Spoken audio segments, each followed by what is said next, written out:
नमस्कार। जनशोध न्यूज़ में आपका स्वागत है। मैं प्रदीप तिवारी। प्रधानमंत्री श्री नरेंद्र मोदी ने बीजेपी के नेशनल कन्वेंशन को संबोधित किया। प्रधानमंत्री श्री नरेंद्र मोदी ने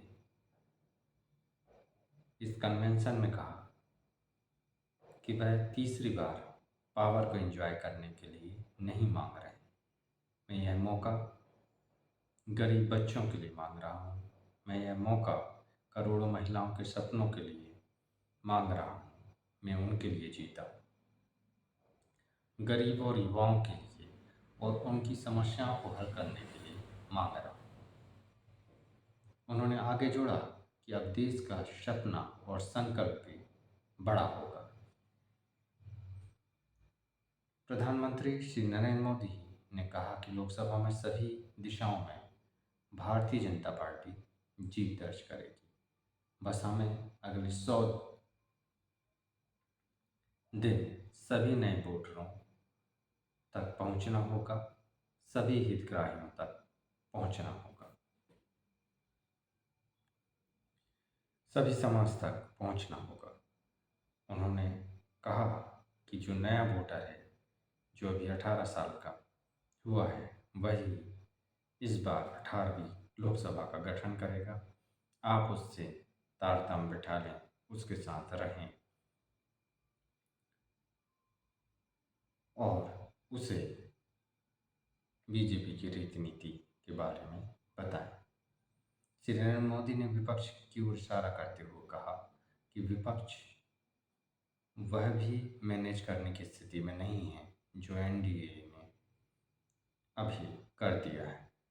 उन्होंने आगे कहा कि विपक्ष ने बहुत से झूठे आरोप लगाए, लेकिन एक भी वादा वो देश को नहीं कर पाए। केवल बीजेपी ने यह किया। उन्होंने कहा कि कांग्रेस राष्ट्रीय सुरक्षा को प्रभावित करने की दोषी है। उन्होंने हमारे सिक्योरिटी फोर्स सेना का मनोबल तोड़ने का काम किया है। उन्होंने सर्जिकल स्ट्राइक पर सवाल उठाया। उन्होंने इसके लिए सबूत की मांग की थी।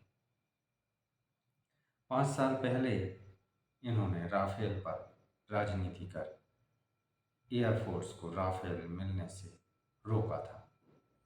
प्रधानमंत्री ने आगामी 5 वर्षों का रोड मैप भी देश के सामने रखा और उन्होंने कहा कि देश युवा ओलंपिक 2019 की तैयारी कर रहा है और हम ओलंपिक को अपने देश में करने 2036 में करने प्रयास कर रहे हैं। हम रेलवे के लिए जीरो टारगेट की दिशा में बढ़ रहे हैं, यानी ऐसी दिशा में जब रेलवे का जाल पूरे देश में बिछ चुका होगा, हम उसे कार्बन फ्री करने की दिशा में भी बढ़ रहे हैं, यानी वह अब डीजल से कम चलेगी। भारत 2027 तक जीरो कार्बन योजना बना रहा है, यानी जीरो कार्बन उत्सर्जन 2070 तक वह इसे अचीव करने की ओर बढ़ रहा है। आने वाले सालों में भारत असंख्य ग्रीन जॉब उत्पन्न करेगा। इससे हमारे अन्य देशों पर निर्भरता कम होगी। हम इसलिए बड़े संकल्प के साथ आगे बढ़ रहे हैं। उन्होंने कहा कि एनडीए के 400 पार के आंकड़े की प्रति वे पूरी तरीके से आशान्वित हैं और इस दिशा के लिए भी निश्चिंत हैं कि बीजेपी अपनी दम पर 370 सीट लाएगी। उन्होंने आगे कहा कि कई देशों ने मेरे विदेशी कार्यक्रम को बनाना भी शुरू कर दिया है, क्योंकि वो जानते हैं कि आएगा तो मोदी ही। अब इस प्रधानमंत्री की इस ललकार का विपक्ष के पास क्या जवाब है, यह देखना होगा, या विपक्ष वही भारत जोड़ो यात्रा करता रहेगा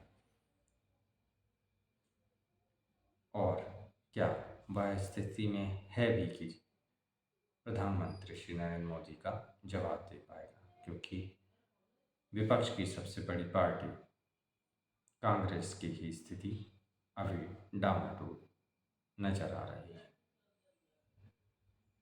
भविष्य तो भविष्य की गर्त में छिपा है, मगर वर्तमान में कांग्रेस की स्थिति कुछ ठीक नहीं दिख रही है और प्रधानमंत्री सशक्त नजर आ रहे हैं। आने वाला चुनावी गणित क्या और किस ओर करवट लेता है, यह आने वाला समय बताएगा। बेखौफ पत्रकारिता और बुलंद आवाज को अगर चुनना चाहते हैं तो लाइक और सब्सक्राइब करना ना भूलिए। देखते रहिए जनशोध। नमस्कार।